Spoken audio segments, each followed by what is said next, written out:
O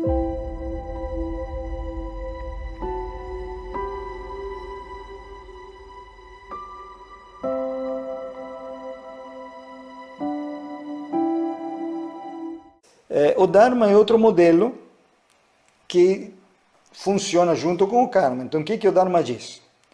O Dharma diz, há uma inteligência que permeia tudo, nada ocorre por acaso, a mesma inteligência que fez infinitos universos e uma quantidade impressionante de átomos e partículas subatômicas que não dá nem para imaginar a quantidade que é, construiu tudo e constrói cada situação.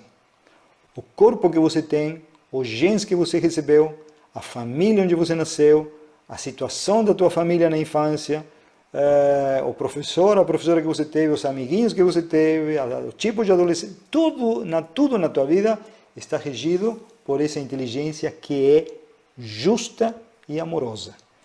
Não há injustiça, desse ponto de vista.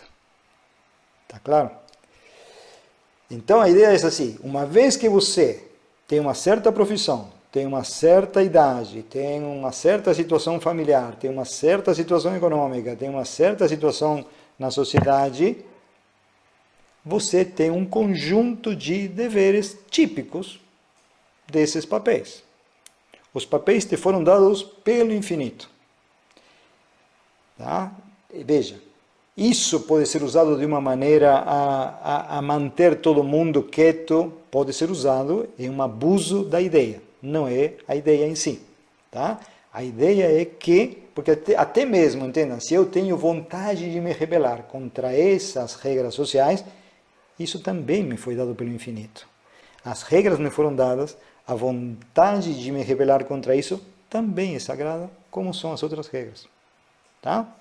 O ponto é que, na medida que eu entendo que minha situação me foi dada e é um ato amoroso, e eu tenho certos deveres a desempenhar, quando eu desempenho esses deveres, eu ganho bom karma.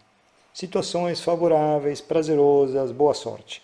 Quando eu não cumpro os meus afazeres no sentido assim, de deveres, como mãe, como esposo, como esposa, e aí claro que cada um vai definir os deveres, cada época, cada sociedade vai definir o papel da esposa, do esposo, do filho, da relação com os pais de uma maneira diferente.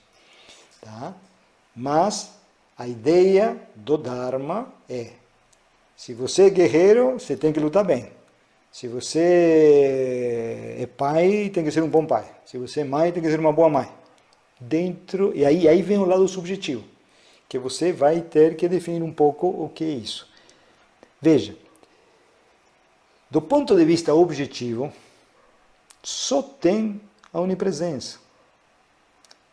Então, pensando no nível mais profundo, não há obrigação, não há karma, não há dever, não há papéis, não há pessoas, há um todo só. Então, essa discussão não faz sentido de dharma e karma.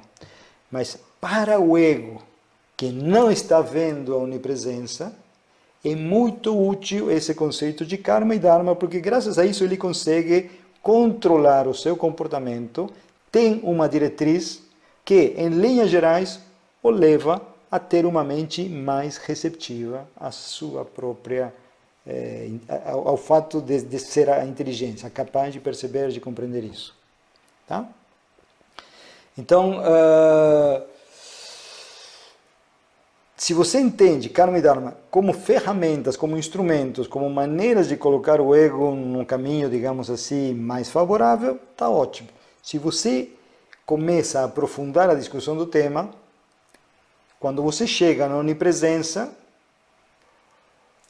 karma e dharma desaparecem.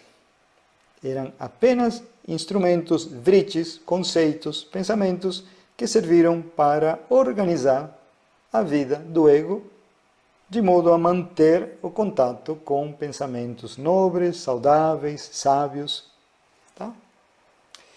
Então, tem um outro elemento que está junto aí, e aí coloco mais duas palavrinhas sânscritas, raga e dveshas. Raga quer dizer apegos, dveshas quer dizer aversões. Então, eu amo açúcar, eu odeio alecrim, por exemplo. Eu amo isso, eu odeio aquilo. Isso faz com que eu sofra muito, porque se estou exagerando as sensações. Então veja, quando eu estabeleço para mim, eu preciso cumprir o meu Dharma. Como pai, como esposa, como filho, como cidadão, como que seja.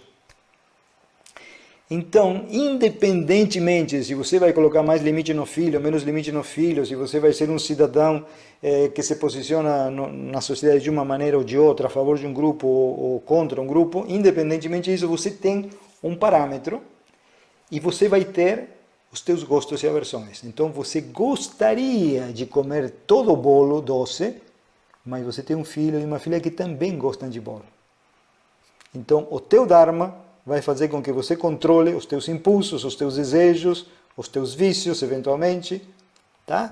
Então, você tem, na ideia do Dharma, uma diretriz para que o teu ego deixe de agir conforme os padrões, os vícios, os condicionamentos, para agir de uma outra maneira. Você quer ser um bom pai, uma boa mãe, dá trabalho.